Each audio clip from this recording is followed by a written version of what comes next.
বগুড়ার সনাতন ধর্মাবলম্বীদের রথযাত্রা মুহূর্তের পরিণত হয় শোকযাত্রায়। গেল রোববার শহরের সেউজগাড়ি থেকে বনানীর শিব মন্দির পর্যন্ত যাত্রা শুরু করে রথ। পথিমধ্যে হঠাৎই রথের গাড়িতে জড়িয়ে যায় 11,000 ভোল্টের তার। মুহূর্তেই চলে যায় তরতাজা 5টি প্রাণ, সেই সাথে আহত হন অনেকেই। ঘটনার পর থেকেই হাসপাতাল থেকে শুরু করে শ্মশান পর্যন্ত চলছে শোকের মাতম। কথা বলছিলাম আতসী রানী নামে এক নারীর পরিবারের সাথে, যিনি গতকালই যাত্রায় অংশ নিয়েছিলেন। আজ তারই চিতা জ্বলছে। কাকিমা পড়ে যায়, ওখানে শর্ট খেয়ে পড়ে যায়। তারপরে তো অনেক লোক দেখে উনি আরও হতাশ হয়ে যায়, সে ওখানে ডেড হয়ে যায়।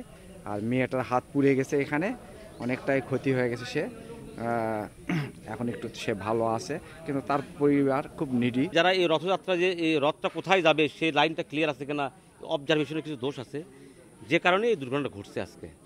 এখন এইখানে আমরা পুরান বগুড়াবাসী, পুরান বগুড়া এই যে লাশটা নিয়ে আমরা শ্মশানে আসছি আজকে, যে শ্মশানের বুকে আজকে তাকে আমরা শায়িত করতেছি, দাহ করতেছি। এই কয়েকদিন আগেই মেয়ের বিয়ে হলো, এই যে মারা গেছে তার মেয়ের 15 দিন আগে। এবং এই ফ্যামিলির সেই ছিল একমাত্র মাথা আর কি। ওনার স্বামী ততটা না, শ্রমজীবী মানুষ, দিনে হয়তো কোথাও কাজ করে 200-300 টাকা পায়। পরিবারের একমাত্র অবলম্বনকে হারিয়ে যেন কুল কিনারা পাচ্ছেন না তার স্বামী সহ পরিবারের অন্যান্যরাও। কালকে অর্ধেক বেড়ে যায়, অটান বেড়ে যায়, তার বাজা পুড়ে যায়, খামাই গেল ভাই। ভালো মানুষ গেল, আসলো লাশ। ছোট মেয়ে আছে, মেয়ের কি বোধ করা হয়, তো আমি জায়গা দেখিচ্ছি না। এই ফ্যামিলির সেই ছিল একমাত্র মাথা আর কি।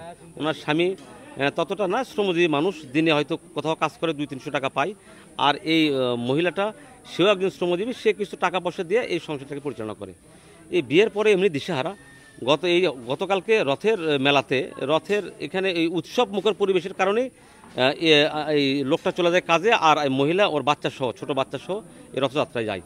এই যাওয়ার পর অতর্কিতভাবে যখন এই তারের ঘটনাটা বা যখন এরকম অগ্নিপাত ঘটে যায় ওখানে, তখন বাচ্চাটার দেহ পুড়ে যায় এবং এও সঙ্গে সঙ্গে শর্ট সার্কিট হয়। কোনো মূল্যেই যেহেতু ফিরে আসবে না নিহতদের প্রাণ, তাই সরকারের সুদৃষ্টির আশা করছেন নিহত পরিবারের স্বজনরা। আমার ছোট একটা ভাস্তি আছে, আর এখন কেউ নেই, ওই ভাস্তি কোনো খায়।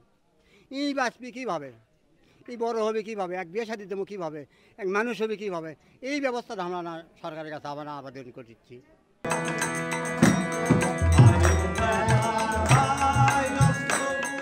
সিয়াম Sadik, north capital news, Bogura.